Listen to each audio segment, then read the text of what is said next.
শীতের সকালে ছাদ বাগানে আসলে কিন্তু আমাদের মনটাই ভরে যায় আর দেখতে কিন্তু খুব সুন্দর লাগে। আর দেখুন কত সুন্দর সবুজে ভরে আছে ছাদ বাগানটা।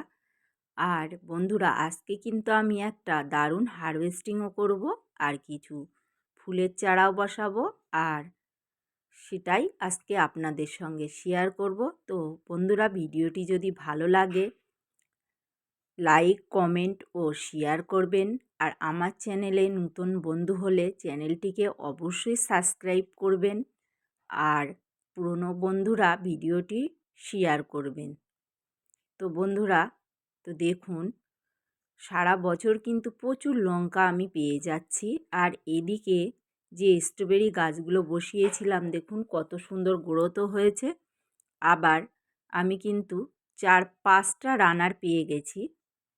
আর এদিকে যে ছোলা বসিয়েছিলাম দেখুন, যদি মাটিটা এরকম শুকনো হয় তবে হালকা করে আপনারা হাত দিয়ে ছিটিয়ে ছিটিয়ে পানি দেবেন। আর ঝিরঝিরে দিয়ে পানিটা দেবেন না, কিন্তু বেশি পড়ে গেলে গাছগুলো কিন্তু মারা যাবে। তো আমি এইভাবে ছোট অবস্থায় কিন্তু গাছে পানি দিই। তো অবশ্যই বন্ধুরা এইভাবেই আপনারা পানি দেবেন। আর এদিকে দেখুন ফুলের চারা, এগুলো আজকে আমি বসিয়ে নেব। তো এর টব নির্বাচনটা আমরা কীরকম সাইজের নেব, তো দেখুন আমি ছোট ছোট মাটির টব নিয়েছি।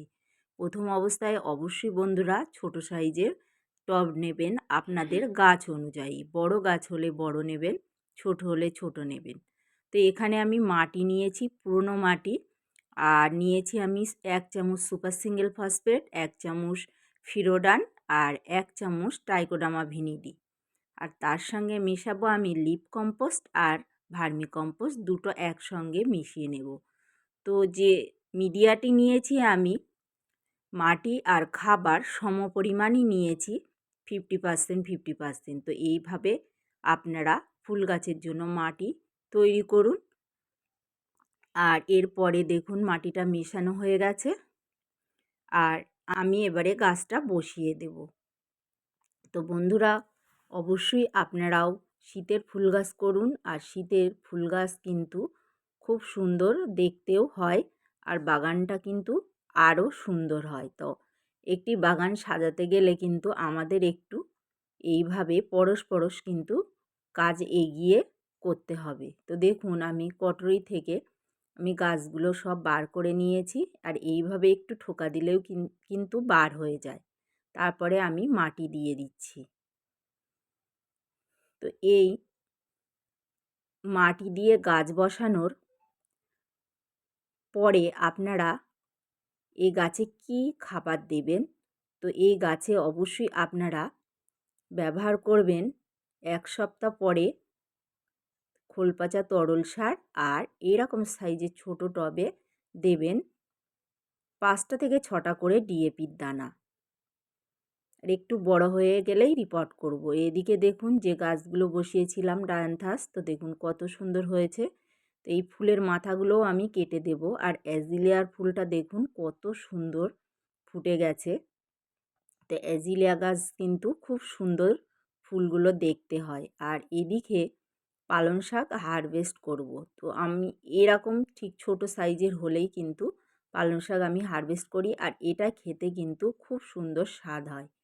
আর এদিকে আর একটা প্রায় রেডি হয়ে গেছে। আর এদিকে দেখুন এইভাবে পরশ পরশ বসালে কিন্তু আমাদের আর সবজি বাজার থেকে কিনতে হয় না। আর এদিকে দেখুন আমি সিম হারভেস্ট করতে চলে এসেছি। তো সিমগুলো আমি তুলে নেব।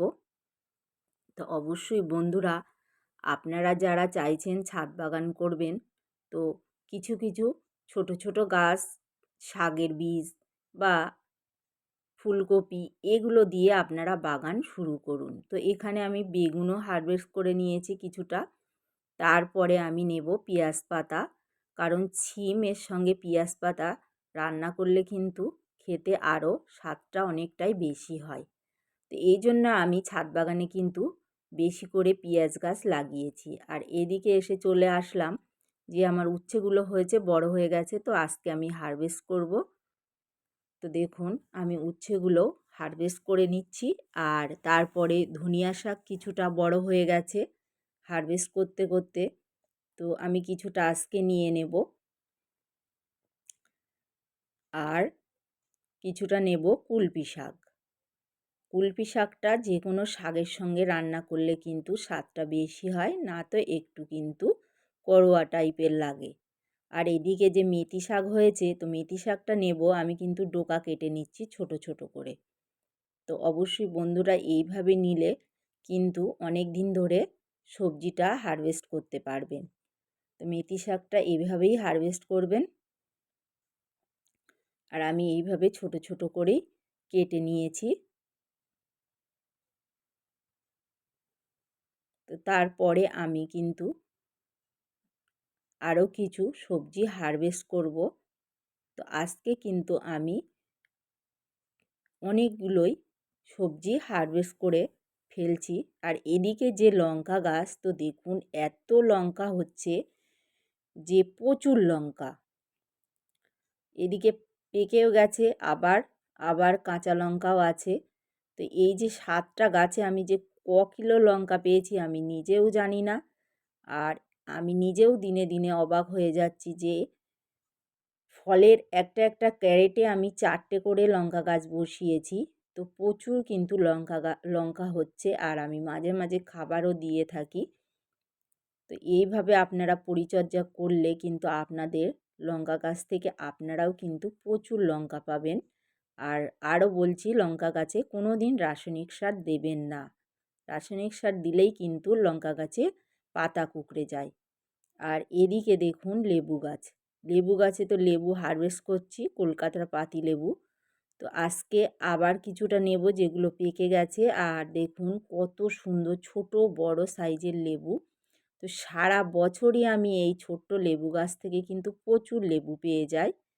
আর এদিকে গুটিও আছে ছোট ছোট, আর ছোট বড় সব রকমের লেবুই কিন্তু এই গাছে সারা বছরই হয়ে থাকে। তো যারা এখনও লাগাননি তারা নার্সারিতে গিয়ে অবশ্যই কলকাতার পাতিলেবু একটা কিনে নিয়ে এসে বসিয়ে ফেলুন।